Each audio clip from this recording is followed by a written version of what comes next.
Hai semuanya, Assalamualaikum warahmatullahi wabarakatuh. Apa kabar teman-teman siang hari ini? Maaf ya, beberapa hari ini tuh uploadnya siang karena aku lagi diterpa kondisi mager parah, ya Allah. Mudah-mudahan ini gak berkelanjutan. Dan gimana nih, apa kabar teman-teman? Makin deket ya sama hari kemerdekaan. Gimana nih kesibukan di tempat tinggal teman-teman masing-masing? Nah, pada hari ini kegiatanku masih beres-beres dapur. Tadi tuh ada beberapa belanjaan yang aku beli di Mang Sayur. Terus semalam juga ada beberapa belanjaan yang aku beli di minimarket. Itu buat stokan cemilan ya, bikin-bikinan kayak keju, roti gitu. Roti tawar, mie instanku habis. Nah, ini sekalian aku tata-tata di sini. Ini masih pakai budget belanja bulanan dan dibeli di Mang Sayurnya juga nggak banyak. Jadi nanti sekalian aku kegiatan rumah tangga, sekalian aku sharing-sharing tentang hidup minimalis. Tema yang akan aku bahas kali ini adalah 3 rahasia menikmati hidup. Kelihatannya sepele ya, setiap orang memang bisa menikmati hidup dengan caranya masing-masing. Tapi apakah cara menikmatinya itu sudah aware dan berkesadaran? Kadangkala hidup di zaman sekarang itu kita lebih banyak berkelut dengan pemikiran-pemikiran sendiri. Akhirnya hal-hal tersebut malah bisa mengurangi rasa kita dari nikmatnya hidup ini, rasa dari menikmati hidup. Nah, rahasia yang pertama adalah perasaan bahagia. Gimana caranya kita menciptakan bahagia dari dalam diri kita sendiri, dari dalam rumah, dari hal-hal yang paling sederhana. Sering aku bilang di setiap video aku bahwa orang yang paling bahagia di dunia ini adalah orang yang bisa menikmati hidupnya dari hal yang paling sederhana. Menikmati perannya sebagai ibu rumah tangga, orang tua, sebagai istri. Perasaan bahagia itu adalah cara bagaimana kita menyikapi terhadap kondisi atau hal sesuatu yang kita alami. Bisa jadi sebagian orang itu menganggap pekerjaan kita di dalam rumah tangga itu menjadi sebuah beban ataupun kewajiban. Memang sih kewajiban, cuma cara menanggapi atau menyikapinya kan tergantung dari pola pikir kita ya. Ada yang menanggapinya atau menyikapinya dari sebuah beban tersebut yang ya capek deh, kayaknya tiap hari harus melakukan itu aja yang terus-terus berulang. Ada yang malah bisa menikmatinya, gimana kita melakukan setiap hari profesi kita, terus juga mengurus anak dan suami dan serta anggota keluarga lainnya, memasak. Bagiku itu sangat menyenangkan. Bisa bersih-bersih rumah, merawat rumah, itu adalah bagian dari sederhananya aku menikmati hidup. Aku jadi semakin bersyukur nih bahwa alhamdulillah sekarang masih bisa menikmati dan menempati rumah yang bisa buat aku berteduh dari hujan, dari panas, dan bisa membuat aku itu lebih nyaman karena aku bisa istirahat di situ. Aku juga bisa berkreasi, bercengkrama dengan keluarga. Itu adalah bagian dari kebahagiaan yang sifatnya simple dan sederhana. Semakin dewasa dan semakin kesini, aku juga membatasi diri aku dari pergaulan-pergaulan yang berlebihan. Bukannya nggak butuh eksistensi ataupun kegiatan sosial ataupun bersosialisasi ya. Namun kadangkala berurusan dengan banyak orang itu juga akan menimbulkan banyak masalah. Kita dibuat harus lebih effort untuk menjaga telinga dan hati kita masing-masing karena yang namanya banyak orang itu banyak karakter. Kita nggak bisa jaga mulut mereka, yang harus kita jaga dalam perasaan kita sendiri untuk nggak baper, untuk tetap produktif dan moodnya itu bagus. Rahasia yang kedua adalah kualitas hubungan yang baik. Hubungan yang baik dan tidak toksik itu juga akan membuat hari-hari kita makin diberkati dan menyenangkan. Meskipun yang namanya hidup itu ya kadang ada masalah, ada gesekan kan antara individu satu yang lainnya. Pentingnya mengolah hati dan pikiran juga sangat penting di sini. Makin dewasa kan harus dituntut untuk semakin tidak baper, untuk semakin bijak dalam menyikapi sesuatu. Lebih baik kayaknya makin kesini lebih baik menjaga hubungan baik deh kepada setiap orang. Karena Aku yakin ketika kita menjaga hubungan baik dengan orang lain, berkat dan rahmat itu akan datang kepada hidup kita ya. Karena kita nggak tahu nih di luaran sana apakah diem-diem orang itu akan mendoakan kita, akan meridhoi kita kan. Dibandingkan misal kita tuh kayak cari musuh ataupun cari masalah dengan orang. Ya, takutnya mereka tuh ada umpatan-umpatan tertentu kan kepada kehidupan kita. Nauzubillah lah ya. Pokoknya hubungan yang baik tersebut, baik itu kepada keluarga, terus partner hidup, anak, suami, maupun kepada tetangga orang lain itu sangat penting ya, demi keberlangsungan kehidupan kita. Ibaratnya yang damai-damai aja lah bakalan menimbulkan kebahagiaan. Apalagi zaman sekarang itu zaman digitalisasi ya, akses komunikasi itu sangat bisa dan gampang untuk didapatkan.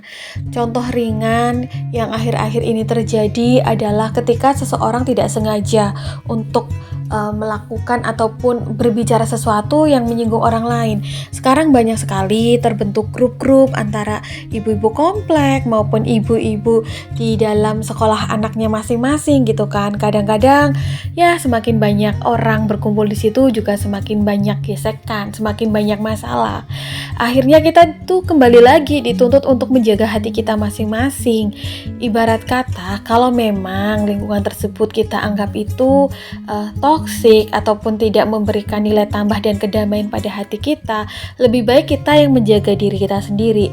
Boleh kok membatasi atau menarik diri dari lingkungan tersebut sekiranya memang dirasa nggak cocok nih buat kita atau tidak memberikan nilai tambah. Yang penting saat dibutuhkan ya kita ikut ambil andil, misal kita dibutuhkan entah tenaganya atau iurannya gitu kan ya. Yang penting saling menjaga aja. Tapi kita juga ada hak untuk menarik diri, karena yang paling bertanggung jawab atas kebahagiaan diri kita sendiri ya kita. Ibarat kata kita ngizinin gak sih segala sesuatu itu masuk ke dalam kehidupan kita. Kita boleh loh memfilter apa aja yang boleh dimasukkan ke dalam hidup kita maupun yang tidak boleh masuk nih. Kadang-kadang hubungan yang baik bisa rusak dengan hal-hal sepele loh, kayak misal baper-baperan, akhirnya timbul sindir-sindiran ya. Maka dari itu sebenarnya untuk hubungan sosial itu kita tuh nggak butuh-butuh banget kok untuk terlalu dekat dengan banyak orang. Karena semakin kita mengetahui dalamnya kehidupan seseorang tersebut, semakin banyak resikonya juga. Ketika kita bisa mengetahui sewajarnya aja, maka kita akan bisa menyelamatkan diri kita dari hal-hal yang beresiko tersebut. Lalu untuk hubungan baik antara keluarga, sekarang aku lebih menciptakan suasana yang menyenangkan nih dari rumah, dari hal-hal sederhana. Kadang-kadang orang menafsirkan kebahagiaan itu harus berbelanja ke mall, jalan-jalan, liburan, dan lain-lain. Buat aku yang budgetnya pas-pasan, kadang-kadang aku lebih suka menciptakan kebahagiaan itu dari hal-hal yang murah, yang sederhana. Contoh nih, ngadain perkumpulan gitu kan antara keluarga, ataupun ya menikmati makan malam dengan suami, menikmati cemilan. Ada resep baru aku coba, karena kita itu juga bisa membahagiakan orang-orang yang kita sayang itu dengan makanan loh, ataupun melakukan aktivitas-aktivitas yang produktif dan positif dan dari hal yang sederhana. Contoh berkebun bersama atau memancing bersama, itu kan bagian dari produktif ya, daripada kita melakukan hal yang negatif seperti bergosip yang akan menjadi ranjau ataupun bumerang untuk diri kita sendiri. Di sini sebisa mungkin juga aku meminimalisir perdebatan dan pertengkaran, karena aku yakin banget yang namanya perdebatan dan pertengkaran itu akan menjauhkan kita dari rezeki. Rahasia yang ketiga, cara menikmati hidup adalah kualitas pikiran. Dimana kita hidup di era digitalisasi yang sangat modern, sumber informasi itu bisa didapatin kapan aja lewat hal yang paling sederhana, yaitu lewat HP kita. Banyak grup yang di-share, banyak kegiatan, banyak berita online juga. Kita harus pinter-pinter jaga diri, jaga perasaan kita. Harus bisa nih memfilter mana informasi yang perlu nih kita masukkan dalam diri kita, maupun informasi yang memang bisa kita tolak. Misal nih, gosip artis, nggak usah artis deh ya, gosip tetangga, ini itu loh, jangan ya, karena kalau kita tahu tuh apalagi lebih mendalam, bahkan itu akan beresiko dan merugikan diri kita. Lebih baik kita fokus pada kehidupan keluarga kita masing-masing, bagaimana caranya untuk lebih produktif, untuk lebih hemat demi mencapai cita-cita, terus juga menciptakan hal-hal yang membahagiakan untuk keluarga kita sendiri. Kalau udah dari keluarga kita bahagia, kita juga bisa membaginya kepada lingkungan, kepada tetangga. Jadi itu afirmasinya positif. Jangan sampai otak kita itu hanya menampung hal-hal atau berita-berita yang negatif seperti bergosip, bergibah. Aduh, nauzubillah ya. Karena aku tuh di sini sangat percaya dengan hukum tabur tuai. Siapa yang menabur ya dia akan menuai. Orang-orang penggosip atau penggibah biasanya kedepannya juga dia akan menuai dari apa yang dia katakan. Jadi sebisa mungkin untuk sekarang lebih aware dan lebih positif lagi dalam menjalani hidup.